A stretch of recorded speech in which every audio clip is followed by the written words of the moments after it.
This video discusses number maintenance on the TrackDrive version 2 platform. So I'm going to go ahead and click on call routing and numbers. I'm going to go ahead and add a number here. You would pick the offer that the number is going to exist for. And the traffic source, I'm going to say, let's say Janet Yeager is a call center that's going to forward calls to me. Now the provider is only going to show up here if you've linked in another provider through our integrations like Plivo, Zadarma, Twilio. If you link any of those providers in, it'll let you pick that provider here. So you can see here I've done Plivo and I have TrackTel. So I'm just going to use a TrackTel number here. I want to pull a toll-free number for the United States. I could pick an area code to narrow down the search. And then I find a number that I like. So I'm going to go ahead and grab this 207-3114. Just so you know, in my experience, people like double digits, 3114 or anything like that. It seems that they can ring it off in their ears and go from there.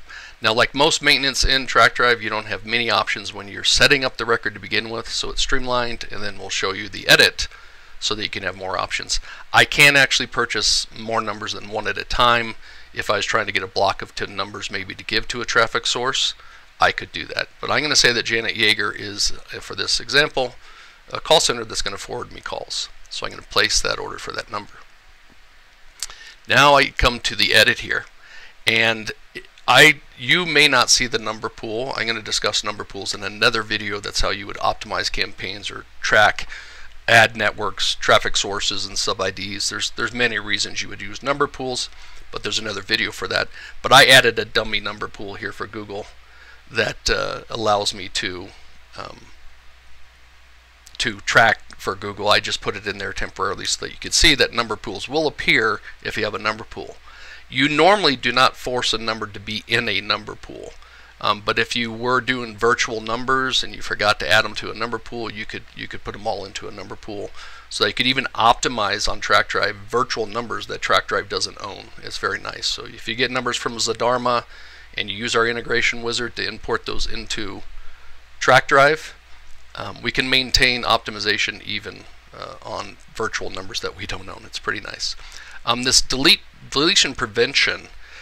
Perhaps you're using this number for the number you're going to put on your main landing page and you never want it to go away. In that situation, you might turn on this deletion prevention. That will make it so that you don't accidentally click the delete button and delete a very important number. So any number that has this on, you'd have to edit this to turn this off before you could actually destroy the number. The extra tokens is very nice here. This could be used for anything. You might be putting what landing page you're placing this number on to optimize the landing page. It could be that you're giving these 10 numbers to a traffic source and he wants to put a sub-ID on the 10 different numbers to track his affiliates. It could be many things. So in this situation, I'm going to do this, the call type here, I'm going to say is a call center transfer because that's what Janet's doing for me. And I can use these tokens set on the number to filter the calls that go to buyers by saying this buyer only takes call center transfers or won't take call center transfers, for example. I'm also going to come in here because I told them do not transfer me anyone that hasn't been out of school for more than 6 months. So they're going to only send calls that are out more than 6 months. And I told them to make sure that the consumer had more than $10,000 in debt. Okay, so I'm going to go ahead and confirm those tokens. And so that's what they're going to be sending to me. And I'll show you why that's important to tag the information in the token area. And then this information you can't change, it's just reminding you where this stuff came from. So I'm going to go ahead and update that number. Now, if you remember back on my offer video, when we set up the student loan consolidation transfer, okay, we were playing a greeting here. It was a pretty simple greeting. Press 1 to be connected to the next available agent. Well, I don't want someone transferring calls to me from a call center to have to press 1 to get through to us because that doesn't make sense. We're just going to go ahead and answer the phone. Now what I'm going to do here is we're going to put manage filters. I'm going to go to traffic source and say when it's not equal to Janet Yeager, play the greeting.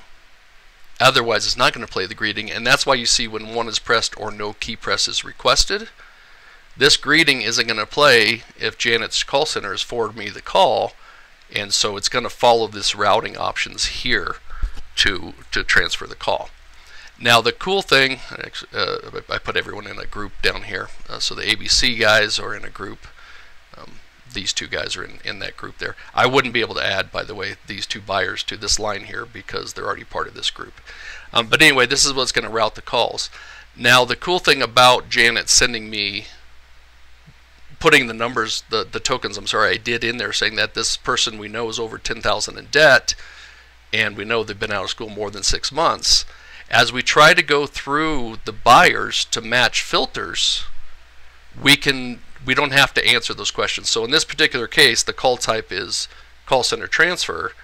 Well, 123 Lending want to get it because you can see here the call type is search. They only want search. If ABC or 123 Lending did also want to take call transfers, we would just have to add that in that another token filter that they could accept. But you see here, let's say I did have 123 Lending ready to take call transfers.